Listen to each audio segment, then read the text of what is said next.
యేసు ప్రభు భూమి మీదకి వచ్చిన తర్వాత ఆయన 33.5 సంవత్సరాలు జీవించాడు. అందులో ఒక 3 సంవత్సరాలు మాత్రం దేవుని సువార్తను ప్రకటించాడు. ఈ ప్రకటించిన టైంలోనే కొంతమంది శిష్యులు అనేది ఆయన వద్దకు వచ్చారు. ఆ శిష్యులను దేవుడు సమకూర్చాడు అనమాట. ఆ సమకూర్చిన టైంలోనే ఆయన చాలామంది జాలరులని ఆయన ఏర్పాటు చేసుకున్నాడు. విద్య లేని పామరులను ఏర్పాటు చేసుకున్నాడు. విద్య వచ్చి జ్ఞానవంతులను ఏర్పాటు చేసుకుంటే ఏమన్నదండి? అందులో ఏమీ లేదు. కాబట్టే దేవుడు విద్య లేని పామరుల్ని ఏర్పాటు చేసుకున్నాడు.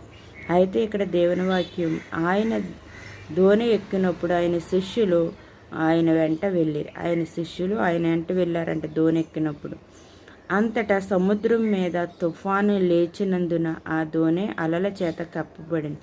సముద్రంలో తుఫాను వస్తే ఎలా ఉంటుందండి? మనం టీవీల్లోనే చూస్తాం, వార్తల్లో మాత్రమే చూస్తాం.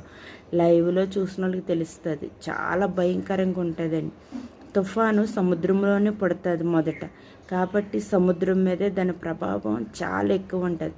అది భూమి మీదకి వచ్చేటప్పటికి దాన్ని కొంచెం నెమ్మదిస్తుంది. కానీ అదే సముద్రం మీద అయితే దాని అలల ప్రభావం చాలా ఎక్కువ ఉంటుంది. ఇక్కడ అదే చెప్పబడుతుంది. సముద్రం మీద తుఫాను లేచిందంట. ఆ తుఫాను వల్ల వస్తున్న అలల చేత ఆ యొక్క దోణి పడవ కప్పివేసిందంట. ఈ పడవ ఎక్కే అనుభవం నాకు ఉందండి. మేము గోదావరి దాటి వెళ్ళేవాళ్ళు. గాలి వాన వచ్చిందనుకోండి, పడవ ఎలా ఊగుతుందంటే ఇలా ఇలా ఇలా ఇలా ఊగేస్తుంది అనమాట. భయం వేసేస్తుంది. కొత్తగా ఎక్కిన వాళ్ళు అయితే మొత్తం అల్లిపోతారు. మాకు అలవాటైపోయి భయం వేసేది కాదు. మా పెళ్ళైన కొత్తలో మా పాస్టర్ గారు బండి ఎట్టడానికి, ఆ పడవ ఎక్కడానికి అల్లిపోయేవారు అనమాట. భయపడిపోయేవారు.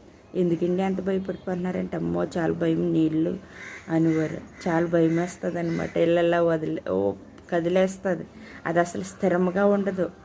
అది గాలివాన వచ్చినప్పుడు గోదావరిలో. అదే సముద్రం అయితే చాలా ఎక్కువ ఉంటుంది. అసలు చాలా ఎక్కువ ఉంటుంది. చాలా భయంకరంగా ఉంటుంది. అదే మాట సముద్రంలో అలలు కప్పేస్తున్నాయంట పడవని, దోణి పడవ అంటే చిన్నవి ఉంటాయి అన్నమాట. ఈ చిన్నవి కొంచెం అటు ఇటు ఎక్కువ కదిలేస్తూ ఊగుతాయి అన్నమాట. అటువంటి దోణి మీద ఆయన ప్రయాణం చేస్తుండగా అలలతో కప్పబడుతున్నట్టు తుఫాను వచ్చినప్పుడు. అయితే యేసుప్రభు గారు ఏం చేస్తున్నారంటే, ఆ పడవకి చివరికి వెళ్ళిపోయి మొక్కు అంటారు దాన్ని. ఆ మొక్కున నిద్రపోవచ్చున్నారని. ఇంతకీ నిజానికి ఆయన నిద్రపోవట్లేదు. ఈ శ్వాసాన్ని పరీక్షిస్తున్నాడు.